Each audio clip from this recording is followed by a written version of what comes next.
kehidupan dalam kuburan jauh lebih panjang dibandingkan kehidupan di dunia. Nabi SAW bersabda, a'maru ummati baina sittina wa sab'in, bahwa usia umatku itu hanya berkisar 60-70 tahun saja. Sedikit yang lewat 70 tahun. Kalaupun ada usia yang sampai 100 tahun, itu sedikit sekali. Tapi kebanyakan di bawah 70 tahun, umumnya umat Rasul itu sudah meninggal dunia. Tetapi ketika orang masuk ke dalam kuburan, usia dia di kuburan sampai kiamat ditegakkan itu panjang sekali. Anda bisa bayangkan, orang yang meninggal sejak zaman Nabi Adam sampai hari ini kiamat tidak dibangkit-bangkitkan, menunjukkan bahwa kehidupan kuburan jauh lebih panjang dibandingkan kehidupan dunia. Dari sinilah maka wajar seorang mukmin harus takut dengan kehidupan kuburan. Ma'asyiral muslimin yang dimuliakan Allah Azza wa Jalla.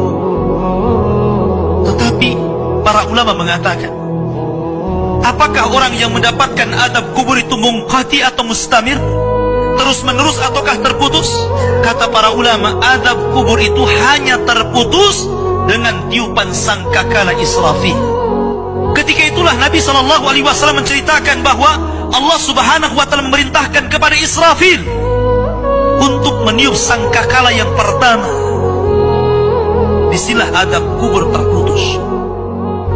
Karena ketika itu seluruh orang mati, baik orang yang ada di atas bumi atau yang ada di bawah bumi, baik kalangan jin, baik malaikat, kecuali makhluk-makhluk yang Allah kehendaki saja, semua hancur.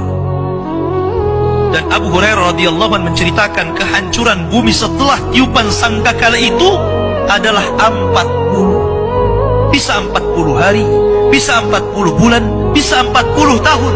Yang jelas Allah hancurkan bumi ini. Allah luapkan lautan ke daratan. Allah jatuhkan bintang. Allah hancurkan gunung sehingga seperti kapas yang dihempas angin. Itulah yang disebut dengan kehancuran alam atau hari kiamat. Baru setelah kemudian bumi tidak bulat lagi, tapi bumi terhampar. Allah ganti bumi yang kita pijak dengan bumi yang baru. Itulah yang disebut dengan padang mahsyar. Maka disitulah Allah Subhanahu wa Ta'ala memerintahkan Israfil untuk meniup sangkakala kebangkitan. Yang kedua kalinya Israfil pun kemudian meniup sangkakala. Maka dari situlah manusia keluar dari perut bumi. Wa akhrajatil ardu athqalaha. Allah keluarkan beban-beban beratnya. Disitulah orang-orang yang beriman, ketika mereka muncul dari kuburan, maka mereka akan berkumpul dengan keluarganya. Allah mengatakan, alladzina amanu wattaba'athum dzurriyyatuhum biimanin alhaqna bihim dzurriyyatuhum. Orang-orang yang beriman, kemudian keimanan diikuti oleh keluarganya, oleh istrinya, oleh suaminya, oleh bapaknya, oleh anak-anaknya, oleh cucu-cucunya. Maka ketika mereka dibangkitkan dari kuburan, mereka langsung berkumpul menjadi satu keluarga. Dan itu sebuah ketenangan. Tapi orang-orang di luar daripada beriman, mereka keluar dari perut bumi seperti dua binatang. Pertama Allah contohkan dengan laron yang berterbangan. Anda bisa melihat laron apabila terbang di atas lampu atau di sekitar lampu. Lihat bagaimana cara terbangnya. Mereka akan saling tubruk dengan kawan-kawannya.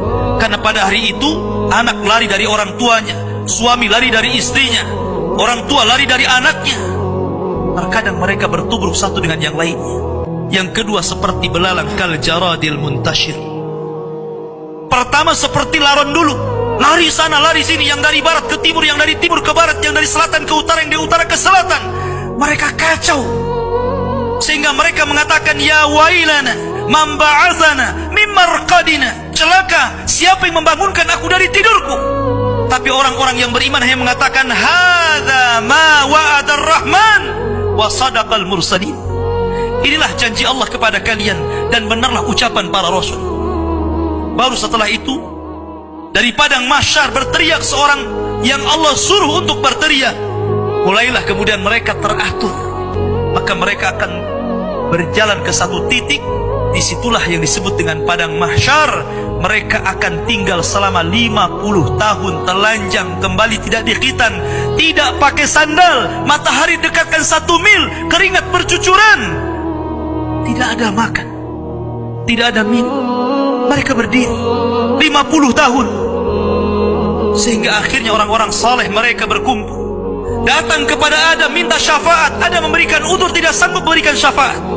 Kata Adam, datanglah kalian kepada Nuh, karena dia Rasul pertama dalam Islam, Rasul pertama setelah aku.